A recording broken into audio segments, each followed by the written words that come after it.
묵상기도 하심으로 새벽 예배를 시작하겠습니다.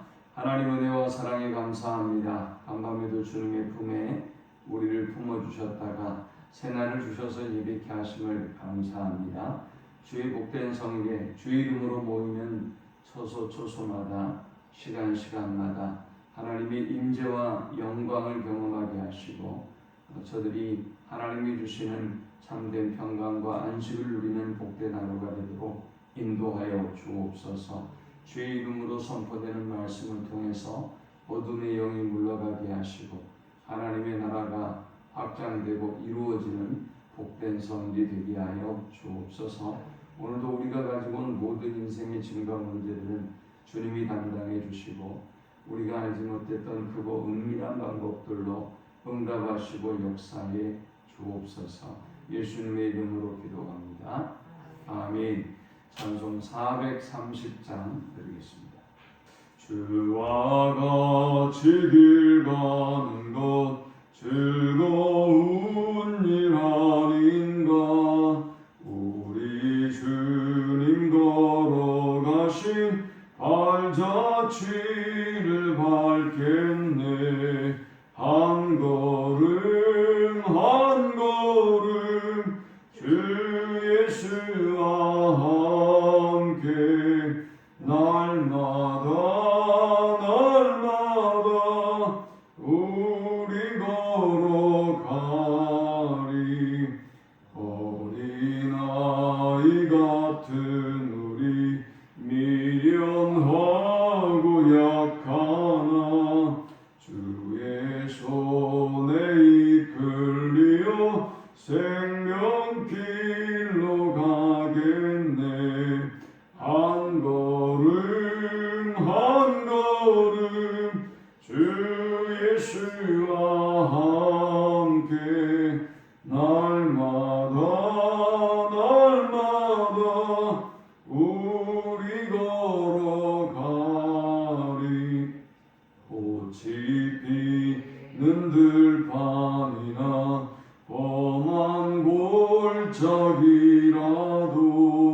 주가 인도하는 대로 주와 같이 가겠네.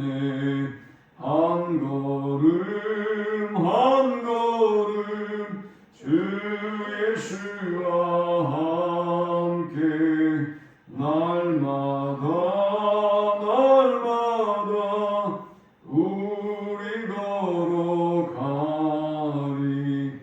옛 선지자의 녹같이 우리들도 천국에 들려 올라갈 때까지 주와 같이 걷겠네. 한 걸음 한 걸음 주 예수와 함께 날마다 우리 걸어가리. 아멘. 오늘 이 시간에 주시는 살아계신 하나님의 말씀은 신약성경 누가복음 10장 17절에서 24절의 말씀입니다. 70인이 기뻐하며 돌아와 이르되 주여 주의 이름이면 귀신들도 우리에게 항복하더이다. 예수께서 이르시되 사탄이 하늘로부터 번개같이 떨어지는 것을 내가 보았노라. 내가 너희에게 뱀과 전갈을 밟으며 원수의 모든 능력을 제어할 권능을 주었으니 너희를 해할 자가 결코 없으리라. 그러나 귀신들이 너희에게 항복하는 것으로 기뻐하지 말고 너희 이름이 하늘에 기록된 것으로 기뻐하라 하시니라. 그때 예수께서 성령으로 기뻐하시며 이르시되 천지의 주이신 아버지여 이것을 지혜롭고 슬기 있는 자들에게는 숨기시고 어린아이들에게는 나타내심을 감사하나이다. 옳소이다. 이렇게 된 것이 아버지의 뜻이니이다. 내 아버지께서 모든 것을 내게 주셨으니 아버지 외에는 아들이 누구인지 아는 자가 없고 아들과 또 아들의 소원대로 계시를 받는 자 외에는 아버지가 누구인지 아는 자가 없나이다 하시고 제자들을 돌아보시며 조용히 이르시되 너희가 보는 것을 보는 눈은 복이 있도다.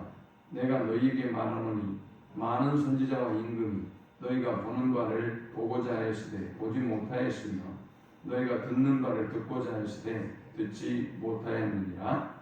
아멘. 예수님은 9장에서 12제자를 파송하시면서 그들에게 귀신을 제어할 권세를 주시고 능력을 주시고 권위를 주셨습니다. 그리고 제자들은 실제로 9장 6절에서 제자들이 나가 각 마을에 두루다니며 곳곳에 복음을 전하며 병을 고치더라 했습니다. 그들이 가는 곳곳마다 기적이 나타났고 하나님 나라가 확장되어지는 역사가 임했습니다. 10장에 들어서 예수님은 또 70명의 제자를 파송하시고 그들에게 또 동일한 권세와 능력을 주셨습니다. 그들은 가는 곳마다 하나님의 놀라운 기적과 능력을 경험하게 되는데요. 이 제자들이 와서 주님 앞에 보고합니다. 주여, 주의 이름이면 귀신들도 우리에게 항복하더이다. 우리가 놓치고 있는 것들이 있는데 예수님의 이름이면 충분하다는 것입니다. 우리가 어떤 특별한 행위를 해서 귀신을 쫓아내고 어떤 기적을 행하고가 아니라 예수님의 이름 그 자체가 능력이 있어서 우리에게 이런 동일한 권세와 능력을 주셨다는 사실을 우리가 잊지 말아야 합니다. 우리는 그런데 이렇게 놀라운 권세와 능력을 주셨음에도 불구하고 우리는 그 예수님의 이름의 권능과 능력을 우리가 잘 이해하지 못하고 활용하지 못하고 있는 것 자체가 참 안타깝습니다. 본문의 20절에 보니까 그러나 귀신들이 너희에게 항복하는 것으로 기뻐하지 말고, 귀신은 예수님의 이름 앞에 전혀 힘을 쓸 수가 없어요.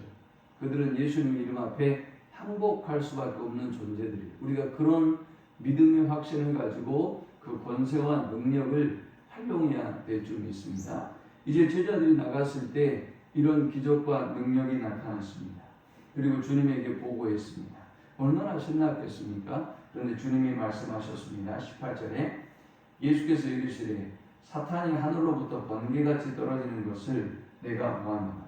주님은 그 제자들이 행하는 그 권능과 능력을 이미 알고 계셨습니다.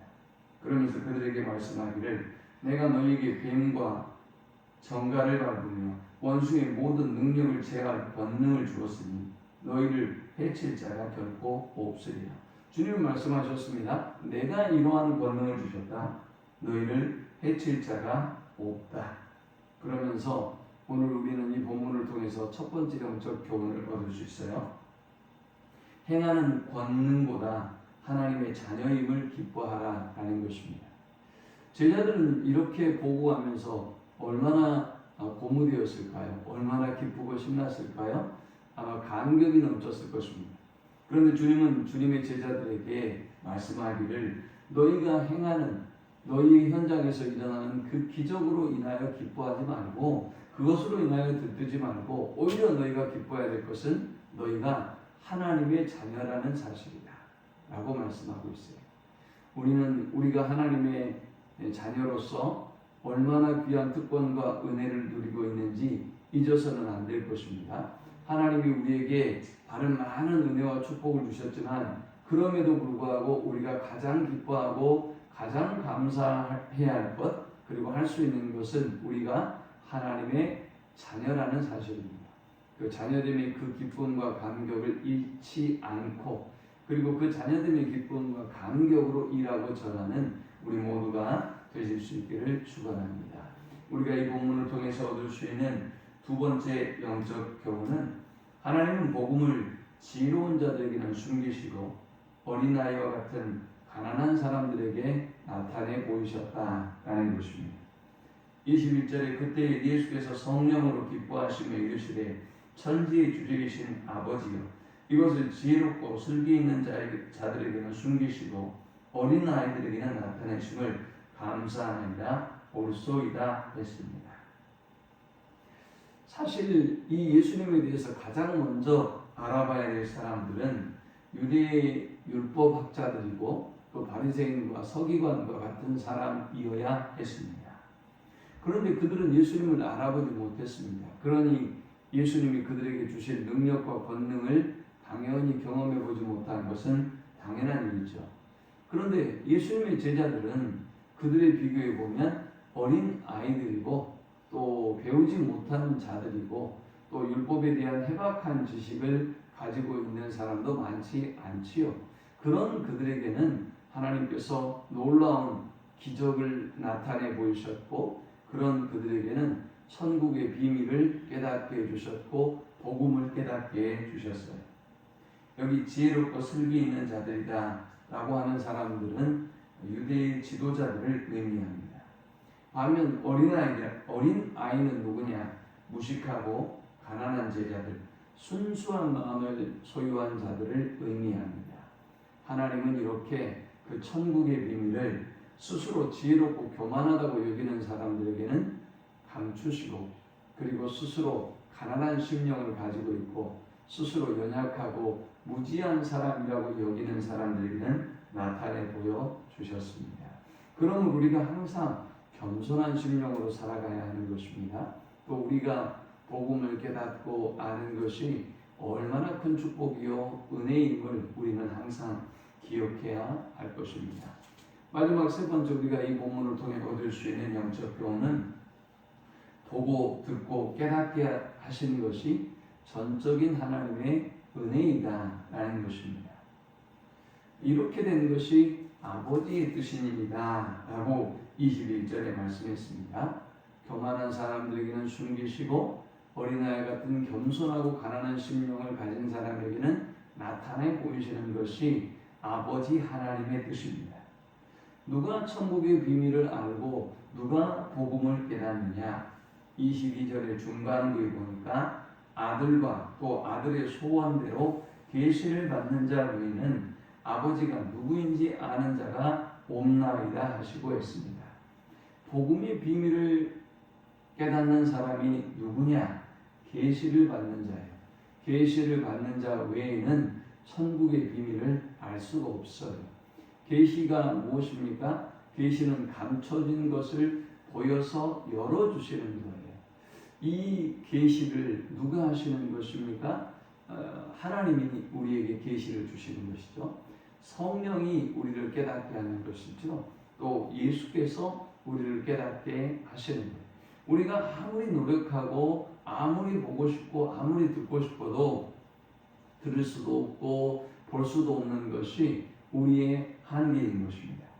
23절에 보니까 제자들을 돌아보시며 조용히 이르시되 너희가 보는 것을 보는 눈은 복이 있도다. 내가 너희에게 말하노니 많은 선지자와 임금이 너희가 보는 바를 보고자 하였으되 보지 못하였으며 너희가 듣는 바를 듣고자 하였으되 듣지 못하였느니라 했습니다. 우리가 보고 또 들을 수 있고 깨달을 수 있는 것은 하나님의 전적인 은혜인 것입니다. 하나님이 깨닫게 해주셔서 우리가 알고 듣고 보고 깨닫는 것입니다. 그러므로 우리는 항상 겸손해야 합니다. 그리고 그 은혜의 감격 속에 살아야 합니다. 나 같은 사람이 무엇이간데 하나님께서 이토록 사랑하시고 나 같은 사람이 무엇이간데 천국의 비밀을 깨닫게 하시고 보고 듣게 하시고 자녀 삼아 주셨는가, 그 은혜의 감격 속에 살아가야 하겠습니다. 또한 우리가 다른 사람에게 복음을 전할 때도 그 무엇보다 어떤 관계나 인간적인 노력보다 더욱더 기도에 힘써야 할 것은 저들이 복음을 깨닫고 진리를 깨닫고 하나님께 돌아오는 것이 하나님의 역사이고 하나님의 계시이기 때문인 것입니다. 그러므로 오늘도 영혼 구원을 위해서 또 연약한 성도들이 이 복음을 깨닫고 진리를 알 수 있도록 더욱더 기도하는 하루, 그리고 구원의 기쁨과 감격으로 충만한 복된 하루가 될 수 있기를 축원합니다. 하나님 은혜와 사랑에 감사합니다. 수많은 사람 중에 우리를 택하여 자녀 삼아 주시고 우리를 구원하여 주신 은혜에 감사합니다. 그 벅찬 은혜의 감격으로 살아가게 하시고 깨닫지 못하는 어리석은 영혼들에게 복음을 증거하고 또 그 영혼들을 위하여 기도하는 일에 힘쓰는 저들이 되게 하여 주옵소서. 예수님의 이름으로 기도합니다. 아멘. 지금은 우리 주 예수 그리스도의 크신 은혜와 성부 하나님의 극진한 사랑과 성령의 인도 교통 충만케 하시니 날마다 크신 은혜와 사랑에 감사하며 또 우리에게 주신 그 사명을 위하여 충성하는 삶을 살기를 소망하는 모든 주의 백성들의 머리 위에 이제로부터 영원토록 함께 있을지어다. 아멘.